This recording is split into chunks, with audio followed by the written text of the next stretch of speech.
میں جب بھی شہر خاموشہ میں آتی ہوں اور سوچتی ہوں کہ آج ارشد کی قبر کے اوپر جو ہے وہ باتیں کروں گی، لیکن یہاں پر ہر وقت جو ہے وہ عقیدت مندوں کا رش ہوتا ہے اور لوگ جو ہیں وہ یہاں پر بات چیت کر رہے ہوتے ہیں، تو میری بات چیت ہمیشہ ہی رہ جاتی ہے۔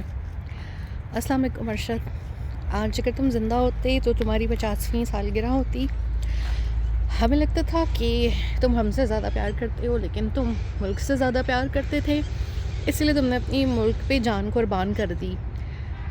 تمہیں کیا ملا یا ہمیں کیا ملا، لیکن تم ڈٹے رہے۔ لیکن ارشد، میں تمہیں ایک بات بتاؤں کہ جب تم گئے ہو تو ہمارے ساتھ کتنی زیادتی ہوئی ہے۔ اس پورا مہینے میں ایک شہید کی بیوہ ہوں، میری کردار کشی ہوتی رہی، میرے خلاف لوگ باتیں کرتے رہے، بہتان لگاتے رہے، رلاتے رہے۔ تمہارے کیس میں ابھی تک کوئی پیش رفت نہیں ہوئی، نہ کوئی پاکستان میں گرفتار ہوا ہے، نہ کینیا میں گرفتار ہوا ہے۔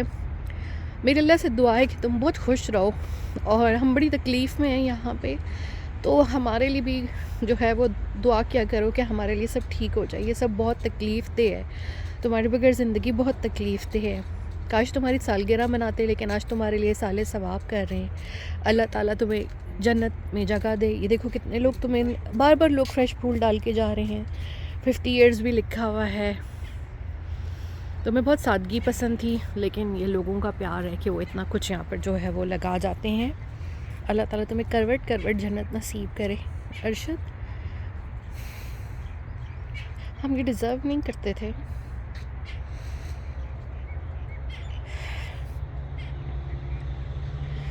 ہمیں کوئی بھی انصاف دینے میں دلچسپی نہیں رکھتا۔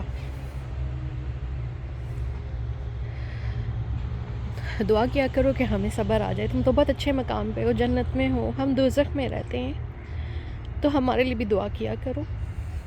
لو you, miss you, and happy birth day.